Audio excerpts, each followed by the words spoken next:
In this tutorial, you will learn the necessary steps involved to fabricate a custom abutment and posterior crown using in-lab 3D software. For this process, you will need a stone model with a gingival mask prepared from a physical impression provided by the dentist.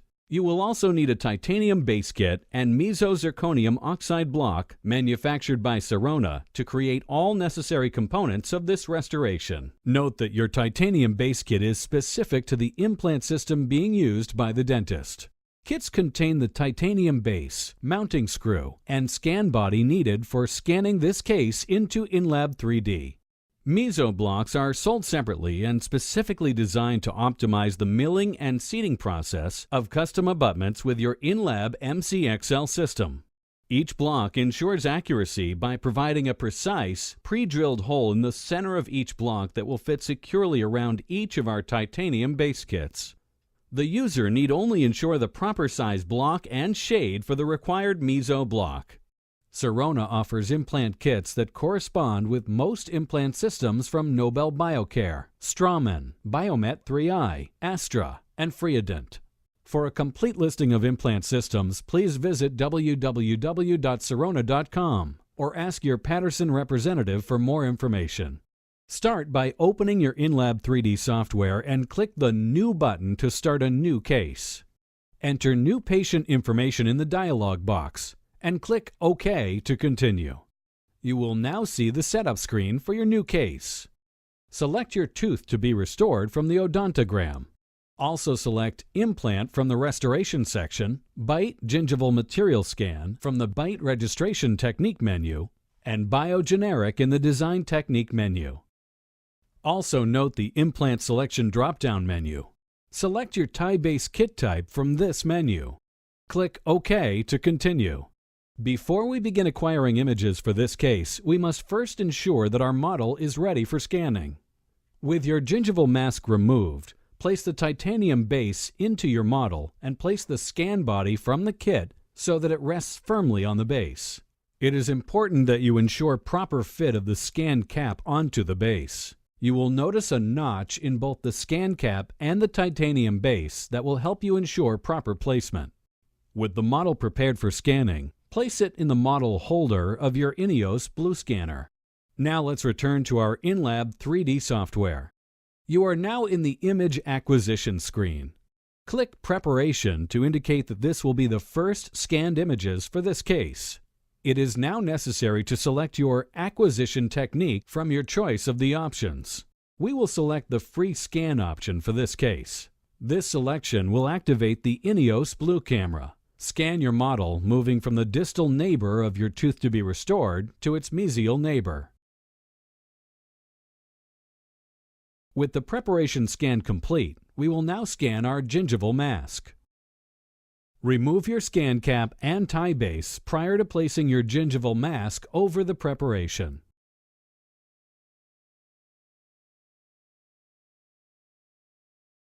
Press the Gingiva button to begin acquisition of an image for this feature.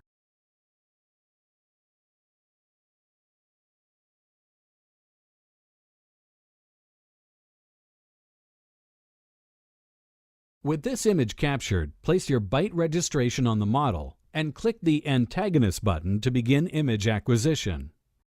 As with our preparation images, we need to begin with the distal neighbor of the preparation area and continue imaging to its mesial neighbor. Note that you should keep the bite registration to a minimum in this step. We need only enough of the opposing occlusal surface to cover the restoration area. With all images complete, click the green arrow Next button to continue. After calculating the models, in-lab 3D will prompt you to verify parameters for this case. Click OK to enter the Parameters menu. Make any revisions to the parameters as needed. Also, ensure that the checkbox for Design for Abutment Crown is checked if you intend to complete the entire abutment with the crown restoration in this case. Click OK to continue. We will now trim the model for this case. Trimming the model in in-lab 3D is quick and easy. Simply click anywhere on or off the model and continue the trim line between the distal neighbor of the prepared tooth. This will create your virtual saw cuts.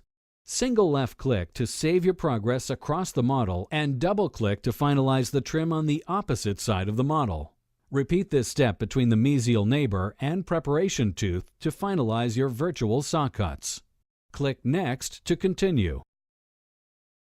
Verify the placement of your bite registration and click Next to bypass this step. We are now able to draw the margin of our gingival mask. This step will always use our manual margin finder tool to trace the line around the uppermost gingival area. Simply double left-click on the beginning of your margin line and proceed around the edge in short segments, saving your progress with single left clicks. Once you have circumnavigated the margin area and return to your starting position, double left-click to finalize the margin line.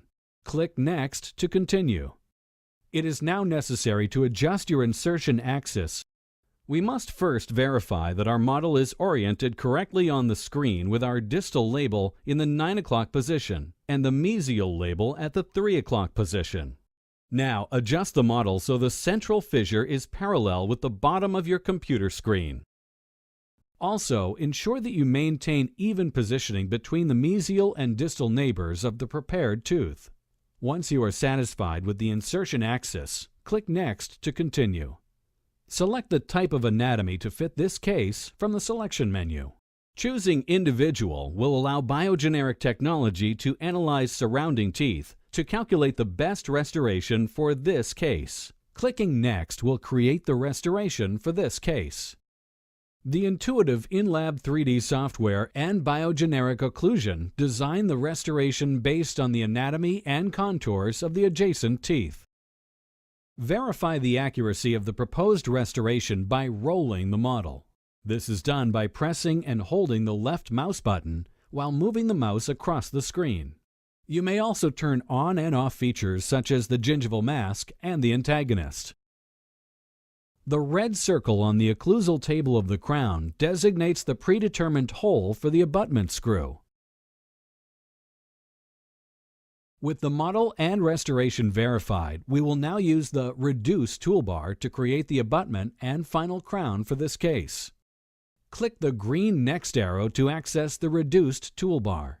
Each click of the upper plus button will reduce the upcoming abutment by 1/10 of a millimeter. For this case, we will reduce by 0.8 millimeters in order to allow for more ceramic on the occlusal surface of the final abutment crown. Click the R within the Reduce toolbar to save your reduction settings. The orange color on the restoration denotes the area to be reduced. For this case, we have a full reduction. You can now see the abutment, along with the transparent final crown to be milled. Using the Design toolbar, you may now edit the abutment design using the Form or Drop tools, or simply select the green Next arrow to move forward. For this case, we will use the Form tool to add material to the abutment on the buccal and lingual surfaces, and then smooth the area where the material was added. Click Next to view the milling preview for the custom abutment. Before you begin milling this component, we will need to begin the process of designing and milling the final abutment crown. We do this by selecting Abutment Crown from the Design menu. This will open up another window of the in-lab 3D software. Once the abutment crown has loaded successfully, you can begin milling both components of this restoration. Congratulations! You have now completed all necessary steps to scan, design, and mill a custom abutment and crown with in-lab 3D software. To get started with customized in-house ceramic abutments, contact your local Sirona or Patterson representative today.